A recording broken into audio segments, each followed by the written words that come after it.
May sakit po ako, stage 4 chronic kidney disease. Pero dahil po dito, tuloy-tuloy na po yung pagaling ko, hindi na rin po ako nagpapadialysis hanggang ngayon, bali na-delay ko po siya ng 5 months na po.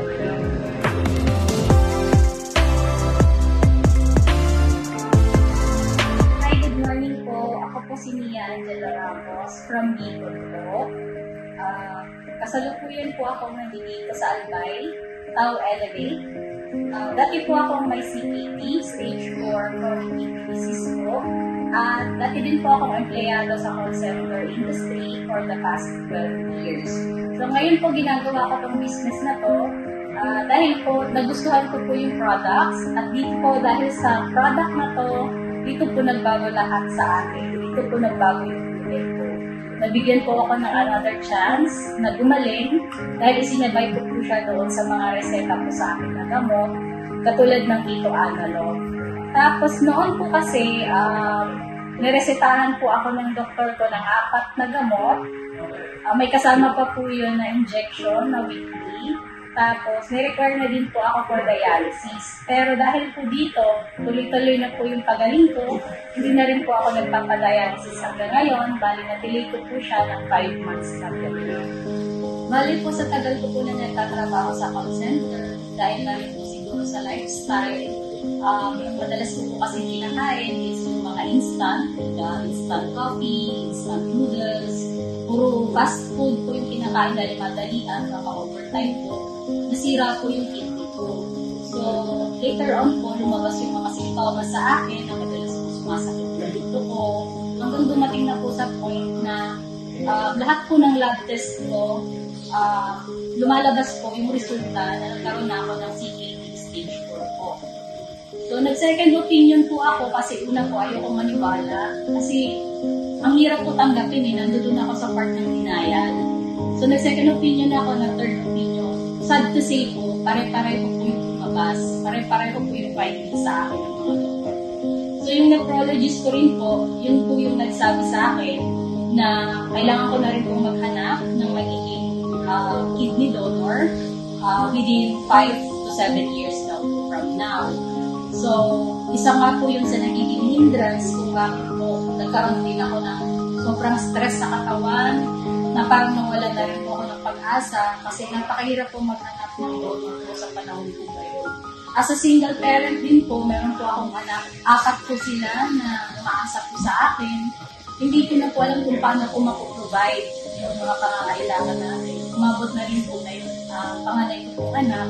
Nag-drop po siya sa school para po siya yung makapag-sustain ng mga pangangailangan, especially yung health. Hanggang doon nga po, umabot po sa hindi nang mapunta sa depression talaga yung lagay ko. Naapektuhan na rin po yung trabaho ko, kaya po tinanggal nila ako sa trabaho. Sad to say po talaga, kailangan talaga ng financial stability and financial support. Mama naman talaga bibigyan ng pagsuportos. So, doon po, nag-start na rin po na lumabas yung mga complications sa akin. Hindi na po ko pinapawisan. Nagkaroon na rin po ako ng mga pasa-pasa sa katawan dahil nagkaroon na rin ako ng anemia.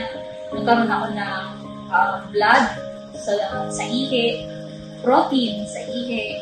Hanggang yun nga, disrupted na rin po yung sweat glands ko. Tapos, namayat na po ako ng sobra. Hanggang yung skin ko na rin po, nag-dry na siya sa dami ng toxins na iikot sa katawan ko. So, inuwi po ako dito sa Bicol. Hindi ko alam kung paano magsisimula ulit, kung paano ko babangon.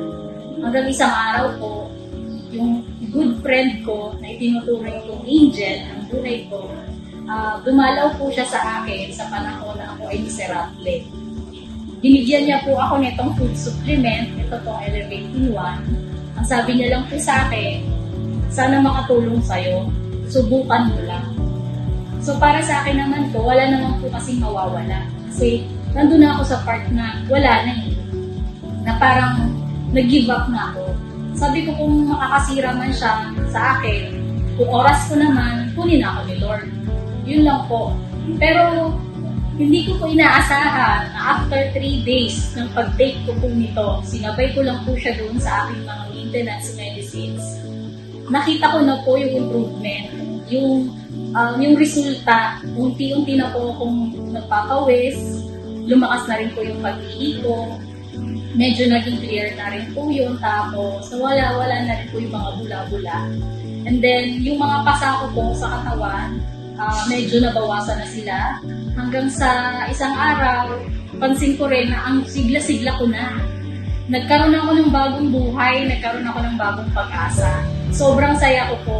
Utang ko po sa friend ko yung chance na binigay niya sa akin. At dito din po sa Tao Elevate dahil na-discover po ito.